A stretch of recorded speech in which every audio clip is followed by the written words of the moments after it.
Okay, this is the same flight session as the maiden launch.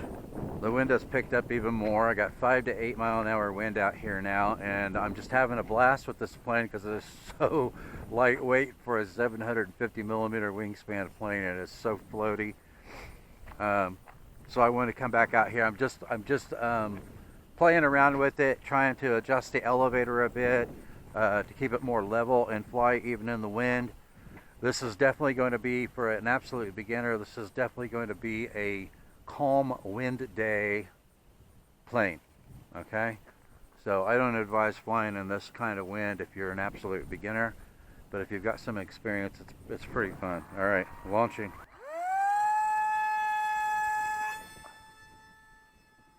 Okay, so I've adjusted the elevator on it again so that I don't have so much positive angle in the elevator, and that certainly feels better. Yeah, definitely feels better. But when the wind picks up, I can just about hover this plane. Going downwind. Hey, we'll turn back upwind again. Yeah, that definitely helped, guys. So what I did was, it says in the instruction manual to have that elevator linkage up there. There's like a groove in the foam and the vertical stabilizer, and you're supposed to have that raised line on that pivot point aligned with that groove, so it's straight up and down. Well, I've got mine with the elevator, the back of the elevator, a couple clicks up from that. Wow, I just lost it in the sun. And that really helped. And what I'm also doing is when the gyro initializes, I'm lifting the tail up a little bit. And I like that a lot better. For a absolute beginner, I would leave it, you know, as the instructions say. But if you've got some experience, you want to fly it a little bit faster, you want to be able to you know, not have so much zooming on it when you're pushing into the wind like that, that really helped. That's much better for me. But I'm just having a lot of fun with it. It is so floaty. I don't think this plane is gonna have any problems carrying my 808 keychain cam. So I may bring that out here with me with this plane next time I come out. But I just wanted to get some time on it and see if I could get it trimmed out a little bit better before I put it in 3D mode. And I definitely want calmer wind conditions before I bring it back out here in 3D mode. But that is pretty slick. It's a very, very fun plane.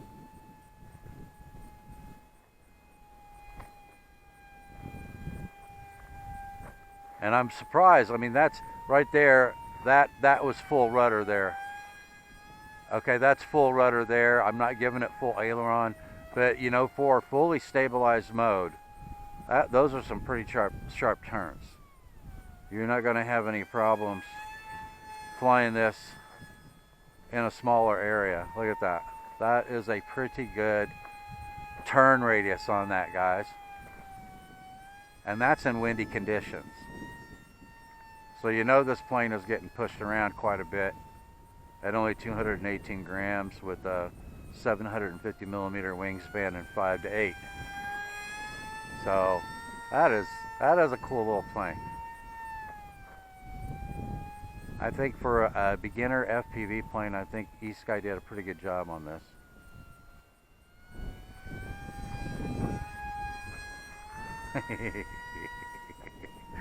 It's kind of gusty. The wind's kind of unpredictable. So I'm gonna try and keep a little altitude on it. See that? That wind comes and it goes, it lifts it, throws it down. But isn't that neat? There's full aileron, full rudder there. Full aileron, full rudder right there. That is a pretty sharp turn.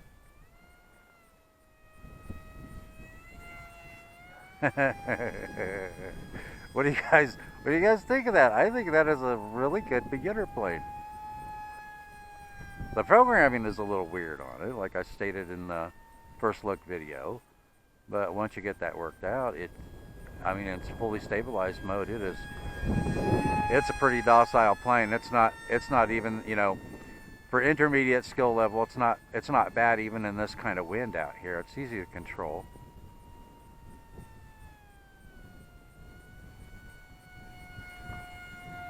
I'm kind of surprised with the wingspan and with the weight that in this kind of wind I've got as much control over it as I do. Look at that. That is sharp. I have not even seen it attempt a wingtip stall yet. And you know, I've been abrupt with the controls. I've been really slow in the turns, and I've been making very tight turns with it. So the gyro stability seems really, really good, which is important for a beginner plane.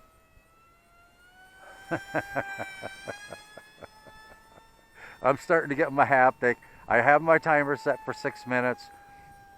I've got one of my 2S 660 milliamp hour, and I think it's a 30C LiPo in it. But I'll have to put the load meter on it when I get a chance. There goes my timer. I will have to put the load meter on it when I get a chance, guys, and give you the information on how many amps it's pulling. But looking at what the battery voltage is when I land, it can't be pulling much. You know, it can't be pulling much at all, which is great because it's got a 15 amp ESC in it. And of course, you know, one thing that I want to do is, wow, that's some severe chop right there. What I want to do is, you know, put a bigger, maybe a 3-blade prop on it with more pitch, give it more power, so you can do aerobatics with it. But let's see if we can bring it in here.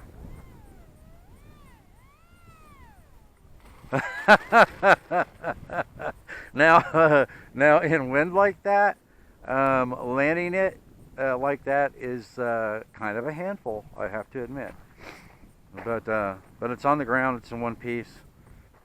The landing gear, like I said, seems really nice on it. I like the landing gear on it. This thing is definitely not going to, you know, tail up on you when you come in and land unless you impact something. But man, I'm having a lot of fun with this plane out here this morning, guys. That is pretty darn cool. So I'll figure out exactly, you know, hopefully after this flight session is complete, I've got some more batteries to put in it. After this flight session is complete, hopefully I'll have it all trimmed out, and I will be able to give you guys some information on how you can get your set up to where it's flying pretty darn well. So stay tuned. I will bring it back out when I have calmer wind, and we will test it in 3D mode and see what it can do.